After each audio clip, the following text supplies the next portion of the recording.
Graça e paz, meus irmãos, estamos hoje para iniciarmos o estudo do discipulado, conhecendo o amor de Deus. Nós vamos caminhar 6 encontros e nesses 6 encontros nós vamos abordar 2 temáticas a cada encontro. Nós temos então esse estudo sistemático oferecido pela Igreja Evangélica Assembleia de Deus aos novos convertidos e aqueles que não conhecem ainda o amor de Deus. Nós vamos iniciar hoje com os 2 estudos que vamos propor a vocês. Mas olhando para a Bíblia Sagrada, nós vamos ver no livro de Provérbios, capítulo de número 23, versículo de número 26. Dai-me, filho meu, o teu coração e observe os meus caminhos. O que Deus quer de nós é que nós entregamos o nosso coração a Ele e as demais coisas, então, Deus, o Senhor, fará. Acredito que você pode estar com a tua apostila na sua casa ou pode também nos acompanhar pela Bíblia Sagrada. O primeiro estudo que nós vamos iniciar hoje, neste estudo maravilhoso, nessa maratona de estudo, é quem é Jesus. Se alguém te perguntar quem é Jesus, o que você responderia? Pense um pouco. Jesus, para mim, Ele é o meu Salvador, é o meu Senhor. Quando eu tenho Jesus como Salvador, eu acredito que eu estou caminhando para a salvação e para o descanso eterno. Como eu tenho Ele como Salvador, eu acredito desta forma. Como Senhor, eu acredito que Ele dá a última palavra na minha vida e é Ele que comanda e dirige a minha vida. Então nós vamos estudar neste primeiro ponto, quem é Jesus? E nós vamos olhar para a lição. O escritor da lição é um comentarista. Ele vai dizer que Jesus, ele é grande, ele é poderoso, ele é majestoso, que ele é o soberano, que ele é Deus, que ele é desde o princípio. E é o que nós vamos ver hoje na lição. Quando nós olhamos para a lição, nós vamos compreender na página 12 que a nossa comunhão com Deus, ela deve ser intensa e nós temos que ter uma comunhão com o próximo, amando a nós mesmos, o próximo e depois então a Deus. O Evangelho de João, capítulo de número 1, versículo de número 1, vai falar que Jesus é Deus. No princípio era o Verbo, e o Verbo se fez carne e habitou entre os homens. Então Jesus é Deus. João 10:30, ele vai dizer, eu e o Pai somos um. Ele existe eternamente. Jesus, ele não foi criado, ele existe eternamente. Está lá em João 1:2. Todas as coisas foram feitas pelo Senhor e tudo que se fez foi feito por Ele. Ele é o Criador de todas as coisas. João 1:3 também vai nos abordar que Ele criou todas as coisas. Às vezes o ser humano acha que as coisas peçonhentas, como pó, aranhas, enfim, foram criadas pelo adversário. Não. Todas as coisas Deus criou para os seus filhos. Jesus veio ao mundo para derrotar o pecado pelo sacrifício de si mesmo. João 1:29 vai nos revelar, eis aí o Cordeiro de Deus que tira o pecado do mundo. Então Jesus veio para dar oportunidade ao ser humano, para extrair o pecado da humanidade. Através de Jesus podemos conhecer a Deus. Algumas pessoas que dizem, eu acredito em Deus, mas não acredito em Jesus e nem na Bíblia. Outras pessoas dizem, eu acredito em Jesus, mas não acredito na Bíblia. Ora, uma vez que eu acredito em Deus, acredito em Jesus, eu também preciso acreditar na Bíblia, porque foi a Bíblia que revelou a Jesus, e foi Jesus que revelou a Deus. João 10:30 diz, eu e o Pai somos um. Ele vai expressar ainda no Evangelho, dizendo que ninguém vai ao Pai senão por Ele. Então, a Bíblia nos revela a Jesus, os seus feitos, o seu ministério, e Jesus revela ao Pai. Eu preciso crer na Bíblia, em Jesus, para crer no Pai. Ele veio ao mundo para destruir aniquilar todo o pecado. Ele veio ao mundo também com grande amor, está lá em João 3,16, que Deus amou o mundo de tal maneira que entregou seu Filho para todos aqueles que nele creem. Ou seja, o Senhor tinha um único Filho, Deus tinha um único Filho e entregou pela humanidade inteira para a remissão dos nossos pecados. Para se tornar um discípulo de Jesus, um seguidor, a palavra discípulo é seguidor, aprendiz, amigo de Jesus, eu preciso fazer algumas renúncias e eu preciso amar a palavra de Deus. Está lá em João 8,31. Quem não ama o Senhor, quem não ama a palavra, não consegue ser um discípulo de Jesus. Então nós que estamos estudando essa temática, discipulado, conhecendo o amor de Deus, nós precisamos amar a Bíblia, termos apetite em estudar a palavra de Deus. Só em Jesus é possível experimentar a verdadeira libertação. Está lá em João 8:32 e 36. Conhecereis a verdade e a verdade vos libertará. 36. Se crer que o Filho vos liberta, verdadeiramente sereis livres.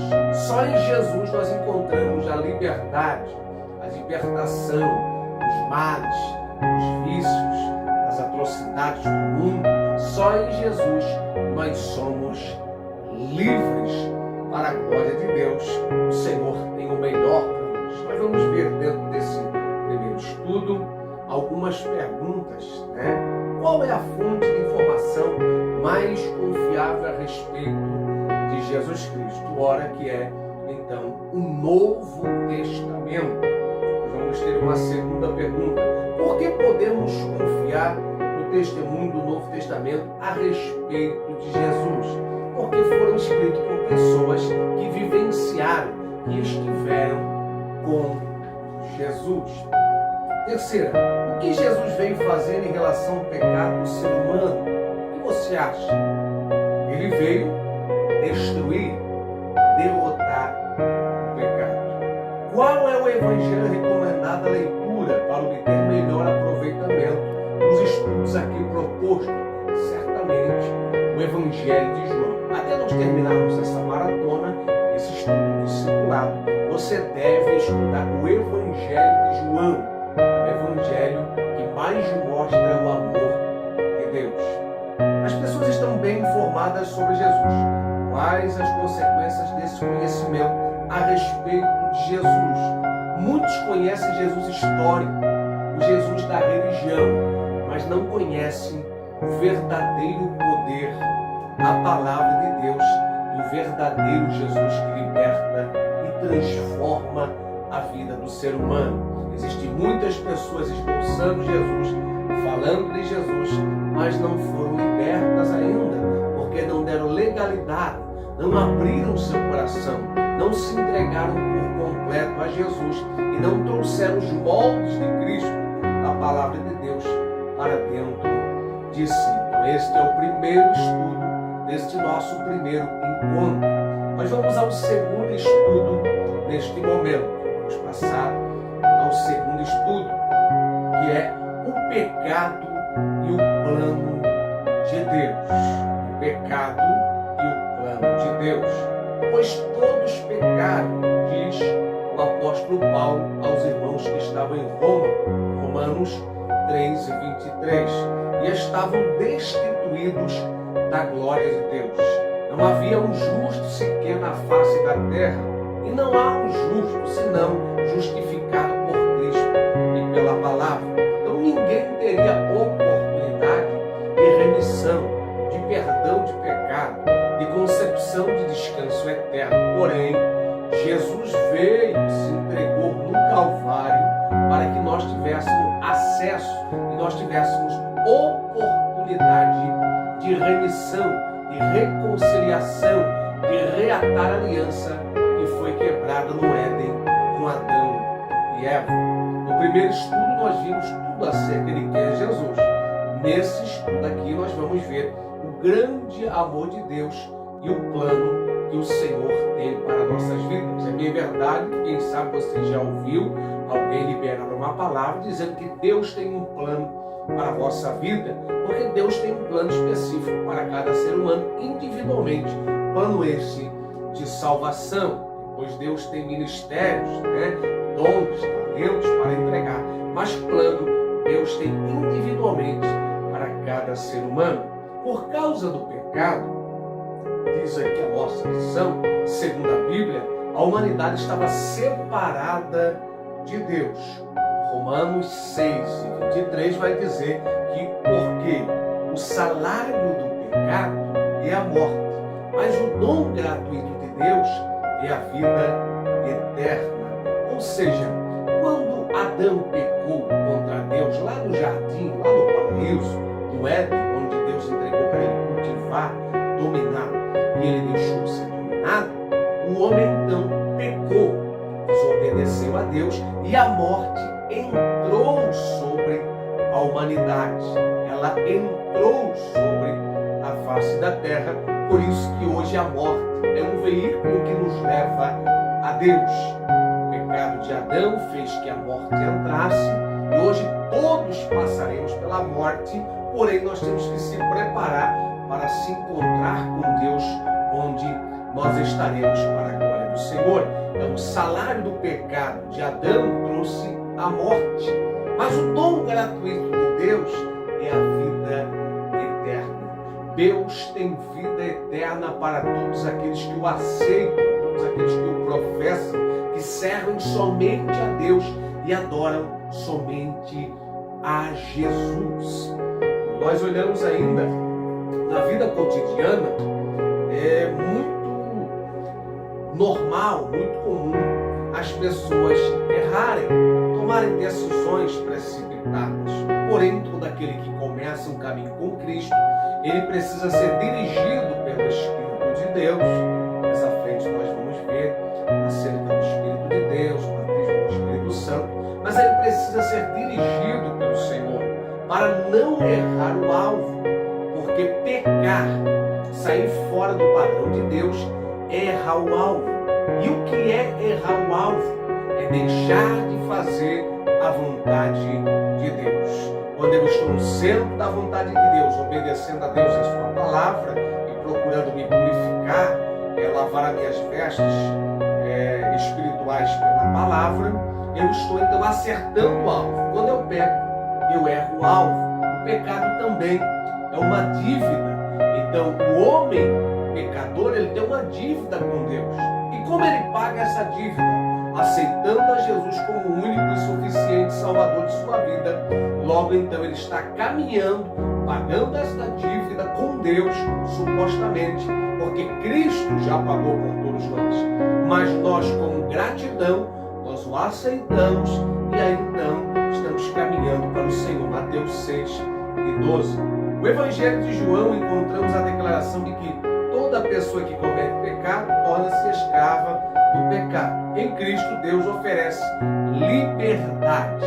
Uma vez que a pessoa peca, como diz Apocalipse, um abismo puxa outro abismo, ela vai se enliando, se enlaçando no pecado.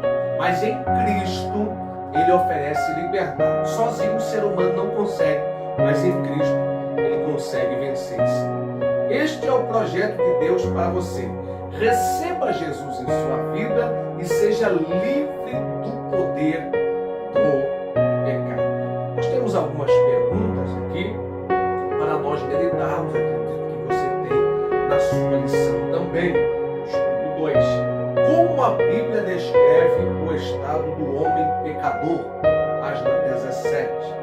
João 12, 46. Você vai meditar e ver. E Romanos 6, 23. E você vai então fazer as suas considerações e responder. 2.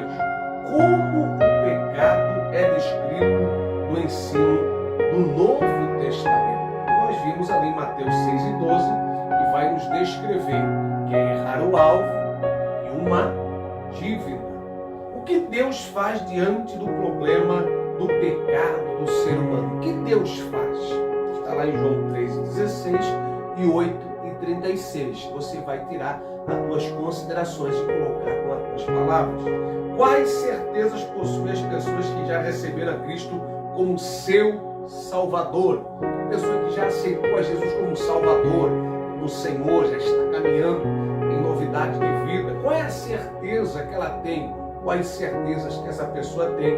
Você vai tirar a sua conclusão em João 14, do 1 ao 3. Lembra da certeza é que ela está caminhando para a salvação ou para o descanso eterno. Mas dê uma olhada e uma observada lá no estudo. Em sua opinião, como o pecado tem prejudicado a sua vida? Ou seja, você estava longe de Deus, você estava pecando, como está errando em algum ponto da tua vida e como isso tem afetado no meio da tua família, no meio dos teus negócios, na tua vida espiritual com Deus, como isso tem afetado a sua vida. Você pode ler João 8,34 e Romanos 13,23 e fazer as tuas considerações. Que Deus te abençoe. Te espero no próximo bloco para a glória de Deus, onde vamos estudar aí mais 2 encontros, mais 2 temas para a glória de Deus.